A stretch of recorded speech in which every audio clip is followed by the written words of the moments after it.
Okay, it sounds like we are all so stressed out and we need some quick tips from me to help you manage your stress. I did a poll and it was actually half-half pretty much on what you wanted, and I'll offer the other one soon, which is on sleep.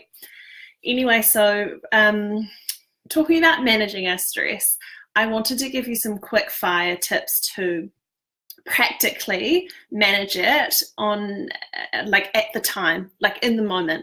And firstly, when we are in stress, we feel like it's a rush of cortisol in our body. We feel like we're in fight or flight mode, which means basically back to the primal days, like there's a threat and we either run from it or we freeze or we fight it. And so that's when our heart rate gets up and our breath shortens. And this is the physiological response of what stress is. And so what we can do to actually manually tweak that and bring us back into what we want to be in is rest and digest most of the time.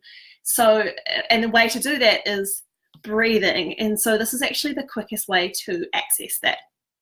And what we do here is you can do this at any time, like at work, at home, like it's pretty, it's not that very obvious that you're doing it, but it's belly breathing from your belly, believe it or not. But what I mean by that is like your diaphragmatic breathing, as opposed to like chest breathing, shoulder breathing, it's down in your belly. So it's not about holding your tummy in either. Like when you're breathing properly, you're expanding that, and it's through the nose, out the mouth, just like that. And you can have your hand on your tummy, just like I just showed you, and do that 3 times is enough to get you back into rest and digest. And you can do this, like I say, at any point in time. You could be sitting in traffic, you could be I don't know, like just pop off to the bathroom whilst you're at work if you're feeling stressed and do this breathing. You can also do it at your desk, and that's that. So you can do that at any point in time. You can also practice it first thing in the morning, and extra tip, it helps you get to sleep at night by doing that. And you can do it 3 times minimum, but you can do it as many times as you like. Second tip I'm going to tell you is to meditate. And if you're new to meditation, let this be an introduction to what this could look like for you. And it doesn't have to mean, half an hour of sitting there contemplating your navel, because it sounds weird. It really is a matter of maybe 2 minutes, maybe in the morning. I know actually a talk that I went to recently that I also alluded to recently was Ben Warren, and he introduced the idea of meditation being in the first 2 minutes that you wake up. And before you even open your eyes, you're just focusing on your inhale and your exhale, and you notice your thoughts drift off, and then you come back to the breathing. And so that could be what you do first thing in the morning before you open your eyes. I recommend and strongly suggest you incorporate a meditation practice into your day-to-day life. It's been a huge part of how I manage stress. It's a mindfulness meditation that I use.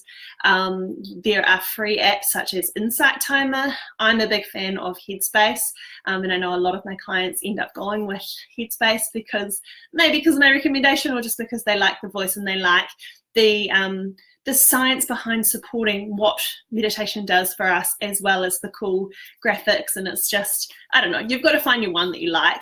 But basically it then takes you through how to start meditating and how to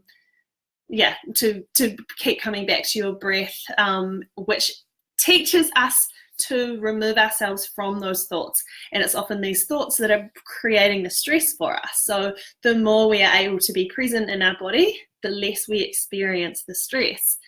Therefore, we are managing our stress, and we are removing ourselves from that fight or flight response coming at us, because we have some space before we react. So meditation would be my second tip. And thirdly, this is a really important one. Like, just slow down. These days, how much time in your day do you spend actually doing nothing? Like from the moment we wake up, and I know for many of you, if you're anything like some of my clients, their alarm goes off, they snooze it, they get up last minute, they rush and have a shower, they have a piece of toast on the way out the door, and then they're off to work and they might have a coffee, and then like this happens and da da da da, like it's, and then in the downtime you're on your phone, or in the downtime you're working away at an email. There is never downtime. And so when we are doing that non-stop, we're also training our body or mind to just be in this constant state of movement, which is fight or flight. So this can also be, you know, like something that happens for you while you're at work. It could be something that happens for you on the weekend. I know I used to stress myself out about making the most of a weekend and then, you know, like just filling up my calendar.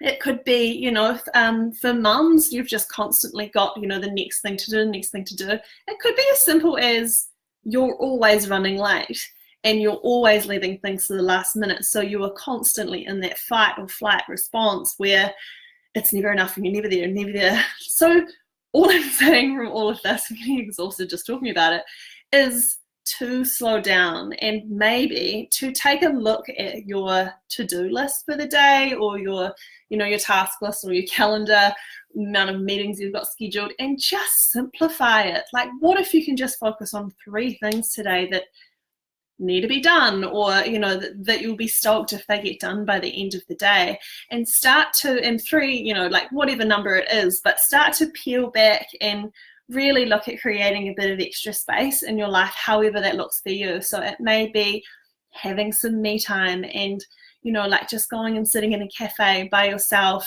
and enjoying some space to yourself wherever you can fit that in. Or it might be blocking out a section of your calendar so that people can't book meetings in, and that's just like your time to go and hide and, you know, like maybe get something done, or maybe just do a little quick meditation, something like that. But I encourage you to actually slow down and incorporate slowing down and me time into your day as though it's a really important part of your job, because it absolutely is, and it will help you perform in other areas as well once you've had that time. And so these things are really things that I help my clients with in a sort of a tailored way. So it you know, we're all affected by stress in a different way, and I have these conversations and incorporate things like this. So I guess it's like a kind of a snapshot for you, and I would love to offer you a chat with me. I'm always open to just get on the phone, see if there's value for you in my coaching, because that's basically where it starts, and that's what I love about what I do, really, is being on the phone and talking to people, as opposed to this little tip of the iceberg that you guys get on social media. So I thought I'd put that out there as well. Send me a message if you want to book one in. Otherwise, on either Facebook or Instagram, you can book directly through my, there's a link, there's a button that says book on my bio. So I'll leave you with that. Have a wonderful day, and I hope you can manage your stress and feel a little bit more calm. Bye.